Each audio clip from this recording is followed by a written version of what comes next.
Tamara Dawit, may you please tell my audience what the story is for your documentary, Finding Sally? Well, Finding Sally is essentially my investigation into an ant that I didn't know existed. And my investigation into finding out, first of all, that I had an Aunt Sally, and then who was Sally and what was her life about, is also set against the backdrop of the 1970s Ethiopian Revolution. Yes. How does it feel to have completed your first feature-length documentary?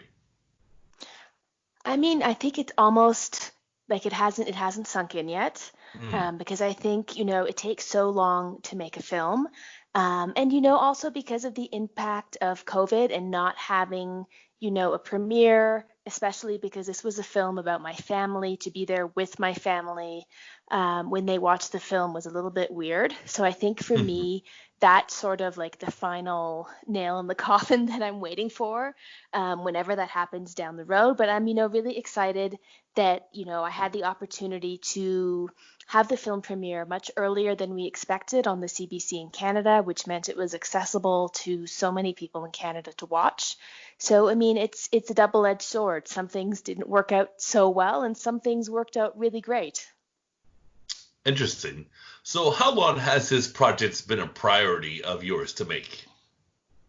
I mean, I've always been interested in making content about Ethiopian history and the revolution and the Red Terror that followed, which was a period of sustained state violence, was always interesting to me. But it wasn't until I found out about Sally and realized that I have the opportunity to tell the story of what happened to my family and also Sally's journey, which I think makes it a bit more intriguing and relatable.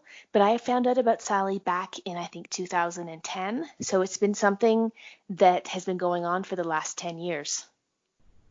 Very interesting. Was making this project cathartic at times? I mean, I think so. I think definitely there's, the normal challenges of making a film, but then the additional challenges of making a film that I'm in, and I'm constantly having to think about how do I feel in relation to the subject, and then my family is in the film. This is also, the first feature-length film made in Canada about the Ethiopian community. So it's almost like I'm representing myself, my family, and the community, and trying to do, the best job of telling that story. But I think as well as that, the film was also like a therapy session for my aunts who were in the film to sort of reflect on what happened to the family in the past and their feelings about that and come towards some sort of closure. Cool. So, what would you like to see happen to the African film industry? Oh, I mean, that's a really sort of huge question, but I mean, I think for me, one of the things that's really important is looking at the lens of who's telling the stories, because a story like this about what, a very specific moment in Ethiopian history is going to be told a certain way by me telling it as a member of the Ethiopian diaspora, versus the way it may be told by a American white producer or a European or something like that. And it would also potentially be much different. It was told by an Ethiopian who wasn't part of the diaspora. So I think looking at who's telling the stories and how does that change the story, and how does that also positively impact the access and the authenticity of the voices of the characters. And I think, the other big issues certainly facing the film industry in Africa is access to funding, and Hmm. also technical, equipment access, technical capacity in terms of accessing post production, because there's certainly a lot of stories.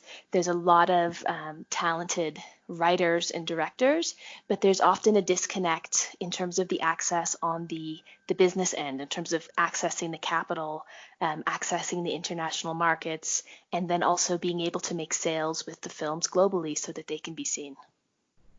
Wow. So, tell us about the political situation in Ethiopia during the 1970s.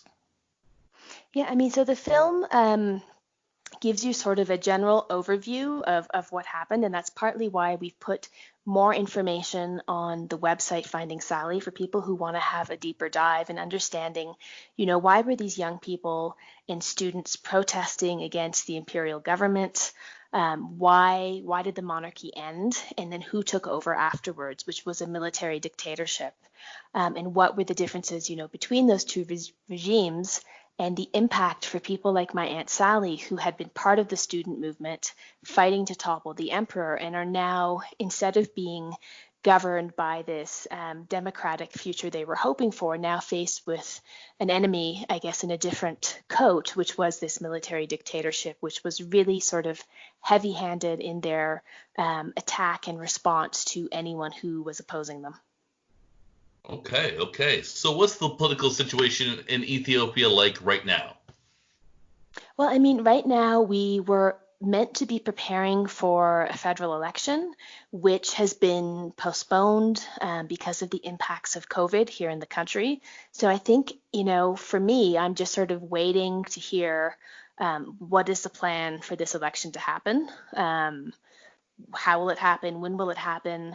Because it was really something that I think a lot of people looked at as the first possibility in quite a long time to try and have an election which would give an opportunity for multiple parties to come forward with their platforms and their agendas and, try to move the country towards democracy.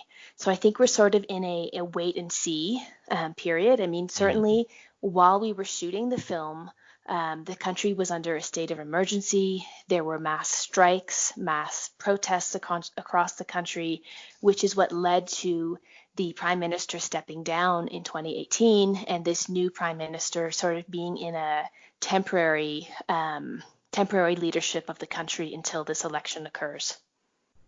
So this show is Ottawa based, and I thought it was really kind of fun to see Ottawa come into the story. So I would love for you to tell us about the moment with Pierre Trudeau in your documentary. Yeah, and I mean, the reason that moment is in the documentary is because my grandfather was the first Ethiopian ambassador to Canada, and it's sort of like a weird story that I heard about through researching this film. That of course, in the embassy circles there would be many cocktails and dinner parties and things of that nature, and the Trudeau Senior approached my grandfather and told him, I know you have many daughters and they're very beautiful, but this one here is quite stunning herself. But of course, that was my grandmother, so my grandfather wasn't that amused. He wasn't thrilled. So would you consider making a narrative Hollywood movie? Well, I do through my production company right now in Ethiopia. I do mostly produce other directors, and I have two Ethiopian directors that are working on narrative films. I don't know that I would call them, Hollywood films, because they're not films we would try and finance through the American studio system. They'll be much more financed through the European and Canadian co-production system. But that's something that for me is really, really important to work on, is helping other Ethiopians release their films and get them produced. Well, that's really cool. You're really trying to make a scene, and I appreciate that. So, Tamara, thank you for your time. Before I let you go, may you please tell me how you are dealing with COVID-19 on a personal level? I mean, I think because I run a production company and I'm also a writer director, I'm kind of like always at home on calls and researching and reading. So it hasn't been like that huge of a change, but I think it's for me just been about trying to help the rest of my household adjust to this new way of being locked down and also keep people motivated and happy. All right. Well, thank you very much for your time. Thank you.